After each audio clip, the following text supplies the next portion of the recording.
Throughout the 80s, Blondie and their lead singer Debbie Harry became a cultural icon, writing some of the most recognizable songs of the decade. However, behind the scenes, things weren't always so great. This is Sound of History, and this is the story of Blondie.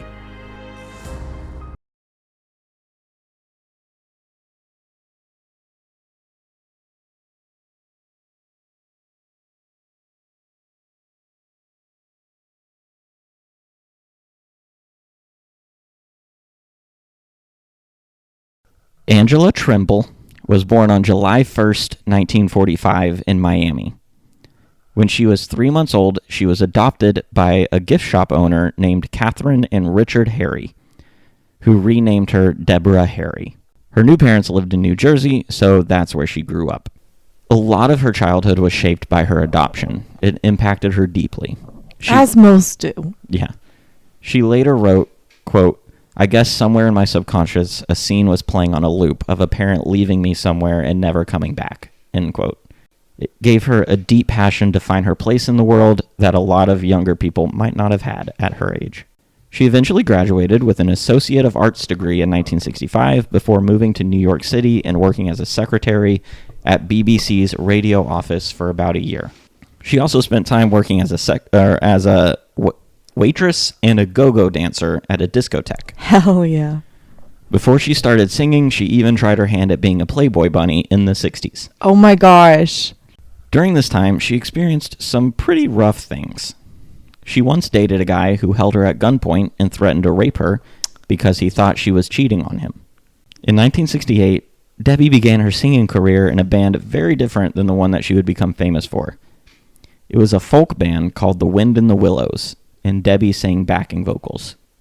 There's honestly not really much known about this band. They only released one album, which was produced by her old friend Artie Kornfeld, who would go on to be one of the producers of Woodstock. And apparently they recorded a second album that was never published, and no one really knows what happened to those tapes. So they weren't a big hit. Not much really happened. But in 1973, Debbie joined a band called the Stilettos, which was a stripped-down punk-style band. That is a badass name, and that sounds like it fits that sound really well. And I'm very excited about this. They were starting to gain a little bit of traction in the New York punk scene, even playing the famous CBGB club. The band broke up 1 year after Debbie joined because only the female members were offered a recording contract. Probably the biggest thing to come out of this band was Debbie meeting a man named Chris Stein. They started dating and would become stable partners as they formed a new group, which would eventually be called Blondie. Chris Stein was born to Jewish parents in 1950 in Brooklyn. As a kid, he wanted to be an Egyptologist, as we all do, when he grew up. But that all changed when his parents brought him his first guitar when he was 11. That's when his focus shifted to music, and his teenage years became a little bit more turbulent. He was expelled from his high school for having long hair. School is about controlling young minds and not teaching children? What? And then his father passed away from a heart attack when he was a teenager. Oh, goodness. So yeah, rough couple years for him. By the early 70s, New York was swept up in glam rock. And that movement was spearheaded by bands like the New York Dolls, and Chris kind of took note of that scene happening. He started looking for a glam rock band to join. And he didn't have to wait long. He stumbled upon the Stilettos and soon joined as their guitarist. In those early days, they did have some very tough times. And just real quick, I'm going to give a bit of a content warning for sexual assault before the story, so just skip ahead like a minute if you don't want to hear that. Because they had no money, they had to live in a seedy part of town. One night, someone broke into their apartment and held them at knife point. He tied them up before ransacking the place. The man then piled up the guitars and Chris's cameras, but before he left, he raped Debbie while Chris was still tied up. Good Lord. Yeah, she's had a rough life. Man.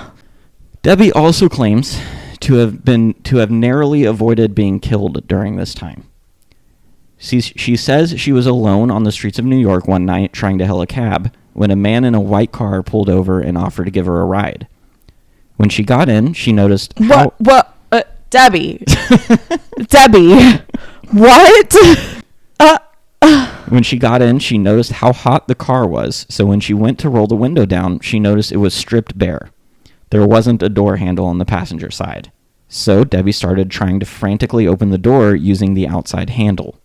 She says, quote, as soon as he saw that, he tried to turn the corner really fast, and I spun out of the car and landed in the middle of the street. Then the man drove away.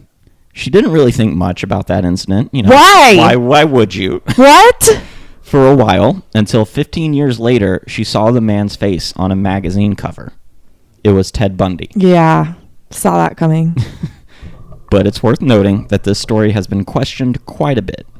Ted Bundy was known to be active in Florida at the time that Debbie said this happened, not in New York City. But Debbie has always maintained that the story is true. So We're going to believe the victim in this one scenario. Back to the music side of things. Chris and Debbie left the Stilettos and decided to start their own band with the drummer and bassist from the Stilettos. They originally named the band Angel and the Snake. How do you feel about that? Not as good. Okay. But they changed it a few months later to Blondie, which was taking the name from the catcalls that truckers would yell at Debbie as she walked on the street. Very good. Debbie said, quote, Chris and I tried out a few band names. One was Angel and the Snake, but I wasn't sure it was easy to remember. One day I was walking across Houston Street and someone yelled Blondie at me. I thought, geez, that's quite easy to remember, end quote. So they were Blondie. So by 1975, the bassist that had joined them from the Stilettos left to join the legendary band Television and was replaced by a guy named Gary Valentine. We'll talk about Gary just very briefly. He was born Gary Lockman. I was just about to ask if his real last name was Valentine. In New Jersey in 1955. When he joined Blondie, he popularized their 60s retro look and even wrote their first single. Oh, fun. He recorded their first album with them before leaving to form his own band. He moved to LA and did some work in music there before moving to London and working as a full-time writer. Also in 1975, the original drummer of Blondie, a band named Billy O'Connor, who I can't really find anything at all about, but I think he was a chemist. What? I think he went on to be a chemist. He was replaced by a drummer named Clem Burke. Clem Burke was born in New Jersey in 1955. He rose to prominence as one of the drummers for his hometown's biggest cover band, called Total Environment. That's not a good name. Oh, just wait for this one, though. Oh, no. He also played in a band called Sweet Willie Jam Band. That one's better.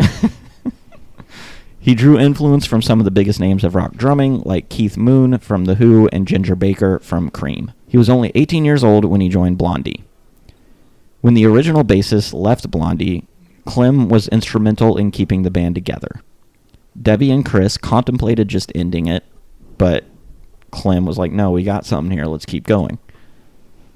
Clem is also known as Elvis Ramone because he was a stand-in drummer for the Ramones for a few gigs before they realized that that wasn't going to work, and they moved on from him. In June of 1975, Blondie had their chance to record for the first time. A man named Alan Betrock, who was a regular at CBGB and had completely immersed himself in the punk scene, produced their first demo records. Originally, he wanted to manage them, but he lacked confidence in their musical abilities, so he managed a band called the Marbles instead. How'd the Marbles do? Not great. Wow. At least not Blondie level of Bummer for success him. Anyway, yeah. Blondie realized that they needed to fill out their sound a little bit more, so they brought in a keyboardist. Jimmy Destry was born in Brooklyn, New York in 1954. His dad was a novelist, a screenplay writer, and also wrote advertising copy to support his family. His uncle was a drummer in a popular rock band, so Jimmy grew up around art and music quite a bit. He would eventually drop out of high school to form his first band called the 86 Proof, before joining up with Blondie in 1975. Along with Debbie and Chris, he was a principal songwriter for the group.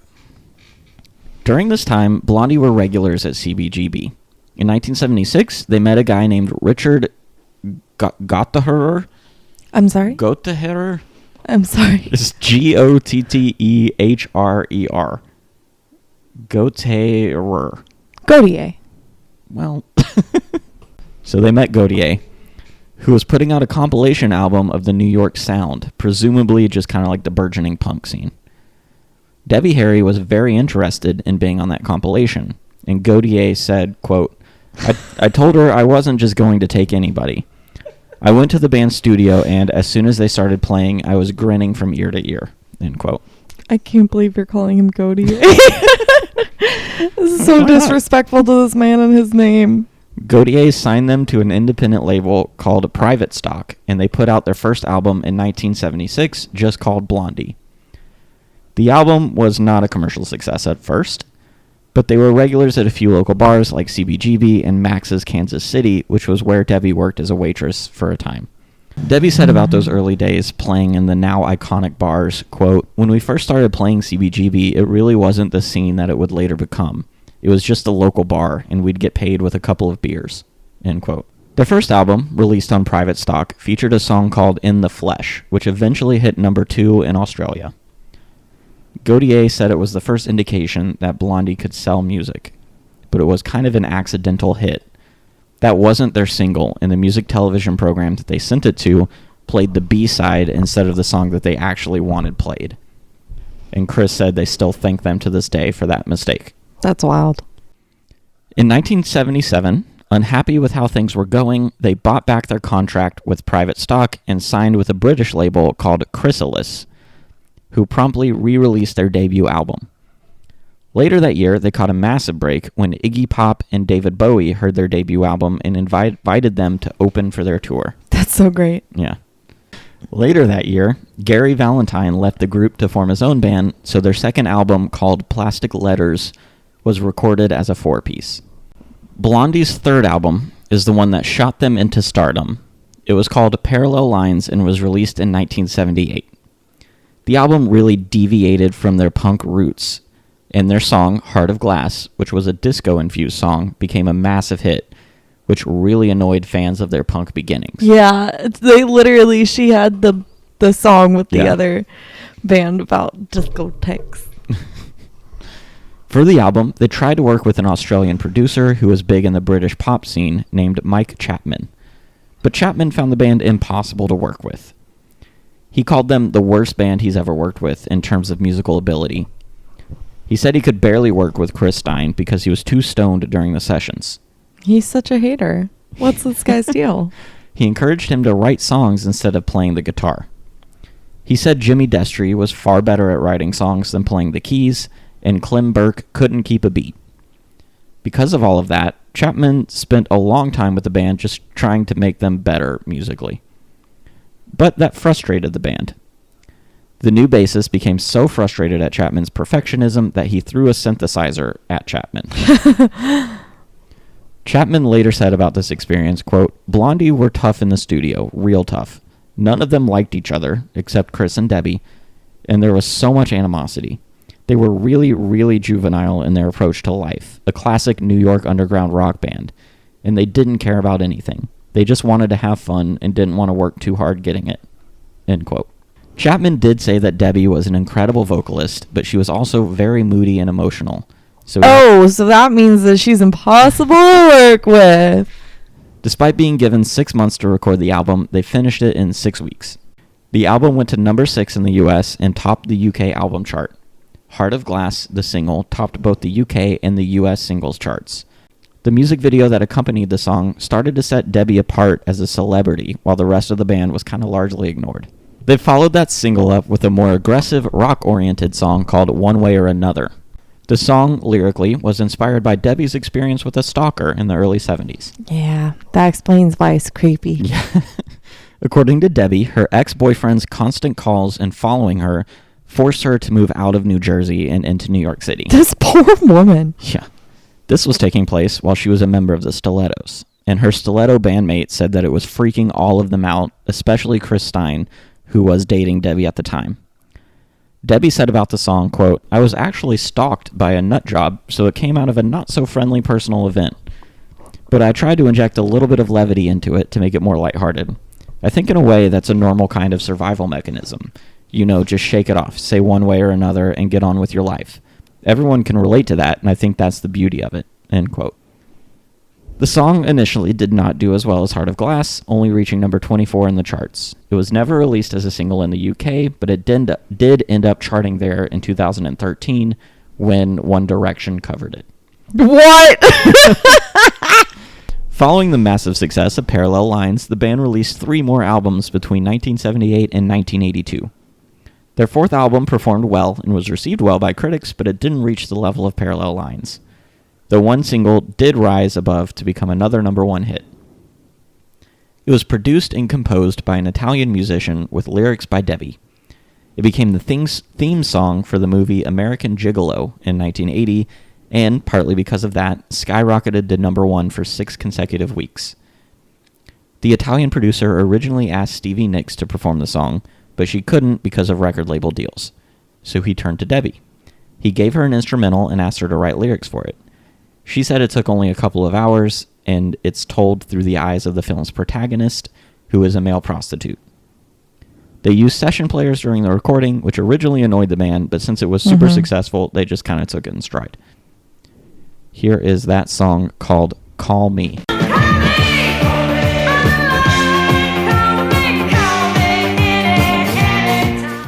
Their fifth album contained 2 more number one singles and hit number 7 in the charts. One song, called Rapture, was the first song to feature rapping that hit number 1 in the U.S. Chris Stein said, quote, "Years later, You God and Inspecta Deck from the Wu-Tang Clan once told me that Rapture was the first rap song they ever heard as kids. That's mind-boggling," end quote. The song featured call-outs to Grandmaster Flash and Fab Five Freddy, who were like godfathers of the early rap scene. And it just kind of showcased that Debbie and Chris were still in touch with what was happening in the art scene in New York. That's so fun. Yeah. Fab Five Freddy said, quote, "I knew Chris and Debbie from the downtown art scene and would visit their apartment. Chris had the best marijuana, and Debbie would offer me a sandwich." It was funny to see the Marilyn Monroe of her generation being domestic. They were supporters of what was happening in the Bronx before anyone else, end quote. In 1981, they took a brief break while Debbie released a solo album. The rest of the band members also kind of did other things with other musicians during this time. Debbie also started an acting career during this brief break. When they finally came back with an album called The Hunter in 1982, they experienced some commercial failure for basically the first time in their career. The cracks that were always there in the band really started to show. They were supposed to go on an international tour, but it was canceled early on. The lack of commercial success contributed to a financial stress, drug abuse by members of the band reached an all-time high, and no one was buying tickets to their shows. But the real breaking point came when Chris Stein was diagnosed with a life-threatening illness called pemphigus, which is an autoimmune disease. With all of that happening, the band officially split up, with the announcement coming in September of 1982. For a while, Debbie and Chris, who were still a couple, retreated from the public eye, while Debbie tried to nurse Chris back to health. But their financial problems continued to pile up. Chris owed something like $1 million, and they were forced to sell their house to cover debts that the band incurred. Holy cow. Yeah. Drug abuse was also becoming a major problem for both of them. Debbie said that she used heroin to blank out parts of her life that were too hard, or when she was dealing with depression. She eventually got clean because she said it was a drag to try and find the drugs herself. She said, quote, "It was kind of a full-time occupation and a waste of time. It became unpleasant. Luckily for me, I was able to handle the withdrawal," end quote. Dude. I think that's just another case of her being flippant. Like, I don't think it was probably much harder than she made it. Like, she just made it out to be, it wasn't a big deal. It just got to be a pain in the neck to have to go try and find the heroin. So I just quit. Debbie and Chris officially split up in 1987, and Debbie moved downtown. She later said that she felt like she was having a mental breakdown because of all of the stress she was under. Though they had broken up, the two remained great friends and music partners. While Debbie was taking care of Chris and out of the public eye, Madonna had kind of risen up to take her spot as kind of like this pop icon. So when Chris had recovered, she tried to restart her solo career, but found it pretty difficult to kind of break back into that public eye. But her 2 solo albums did help keep the band in the public eye, as well as new bands who were inspired by them, like No Doubt gaining kind of some success.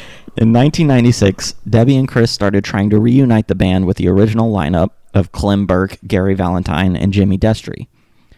But former members Nigel Harrison and Frank Infante successfully sued to prevent them from using the name Blondie. Eventually, in 1997, the original lineup did reunite and played a few shows, as well as releasing a cover of an Iggy Pop song. In 1999, they released their first new album called No Exit, which hit number 18 in the charts. Exactly 20 years after their first number one hit in the UK, the song Maria became their sixth number one hit in England. Destry wrote the song while reminiscing about his high school days.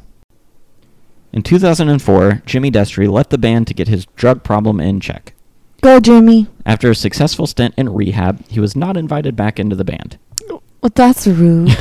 So, Debbie, Chris, and Clem were the only official members. Since then, they've released 4 new albums and continue to tour extensively. I can't believe that they're still touring. Yeah, they're still. I think they played Nashville pretty recently. I didn't know that. Anyway, that's Blondie.